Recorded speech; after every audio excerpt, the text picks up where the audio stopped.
just said something that perfect time to segue into it. Let's do it. You said that's why a lot of musicians go to the secular route. Mm-hmm. Listen to me carefully, people. If the church was paying the musicians their worth, most of the secular songs y'all preaching about wouldn't exist. Because they got all of that from the talented church musicians that had to leave because they could not afford to make a living with what you're giving them. I I might, I hate might, I might I add hate to Cat say it, Williams but it's taking the that truth. sip. I I might I have to hate do that. I hate to say it, but that is the absolute truth. And a lot of people get angry about that. And it's Yep. like, what are you angry about? Like, you're not about to pay them what they're paying them. And then on top of that, to make it even worse, and it's not about this, but one thing that I have realized about the secular world is that they give the musicians some type of recognition. Churches don't do that. They Mm-hmm. want you to play and go. The secular world, they will give you a drum solo where it's Mm-hmm. just about you. Mm-hmm. They will recognize you. They will put your name out there. They might even put you on their Instagram for a second. That's interesting. I think this is that's a fire take to think about that I never even gave any thoughts about, because when you think over the full landscape of music over the last couple of generations, right? Let's go back to like the 80s, 70s, 80s, 90s, even before then. You know what I mean? Like um a lot of the biggest names, the biggest songs, the biggest artists, on the planet that have done anything of significance. There was some church musician, quote unquote, at the core of that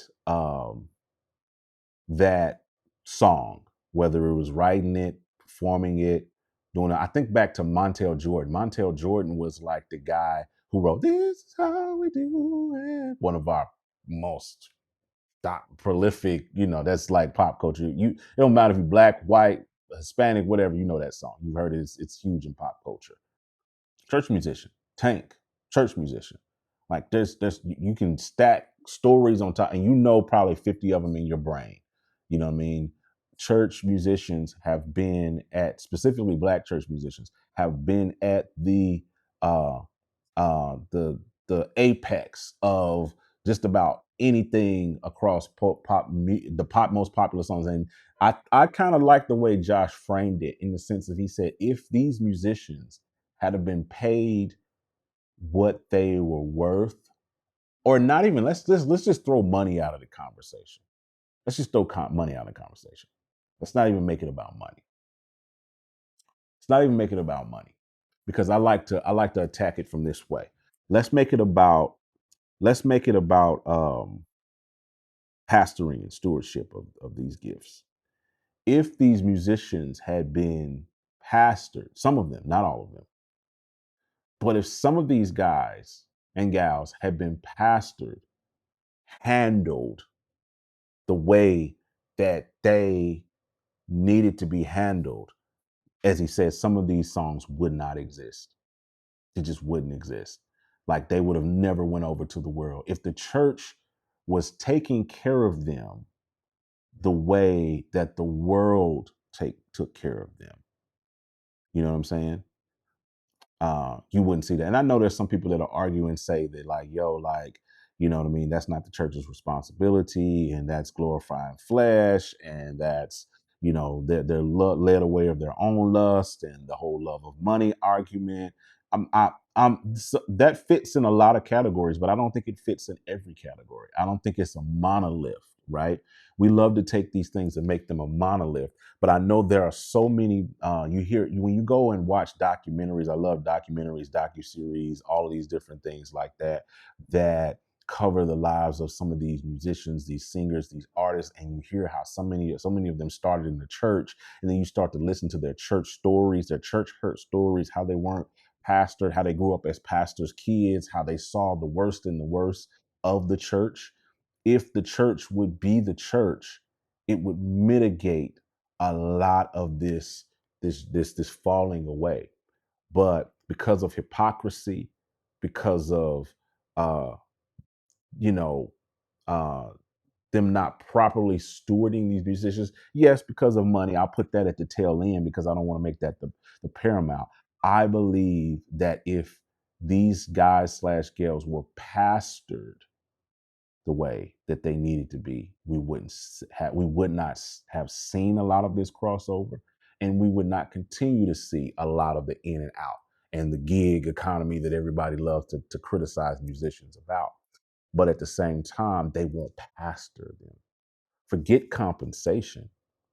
Create an environment in your ministry, in your church, that makes it so like that it's so infectious that the musician wants to be a part of. The current church that I'm at, um, they are amazing in what they do in terms of how they serve their community, the outreach, the inreach, how they pastor everybody. You know what I'm saying? How like the community is healthy. I play for the church and I don't charge a dime. Then I actually look forward to volunteering and playing and giving of my gift into that thing. Why? Because I feel pastored. I feel connected. I feel loved. I feel like my gift is appreciated. I feel like my talent is honored. You know what I mean? I don't feel like they're trying to prostitute me. I don't feel belittled because I've grown up in churches where they belittled you. They made you feel like crap for, anything that you do. I was scared to play for weddings. That's how like much bondage I grew up under. Like I like, man, what's like somebody would say, "Hey, can you play for my wedding?" And I'd be like, "What are y'all singing? Are we doing Here and Now by Luther Vandross?" Luther Vandross. Suckle up. Can't play that. Brian McKnight. Oh my God. One by Brian. I can't play that. I love them chords though. That intro is fire. But I can't play that. That's a secular song. That like when you treat your musicians like this, when they get treated this way, when they get put under that level of bondage, when their gift is not properly stewarded, when they don't get the the appreciation. Like I was a part in there where he was talking about like how they'll give the drummer, what I mean, a solo. They'll give the world should not be showing the musicians more love than the church is.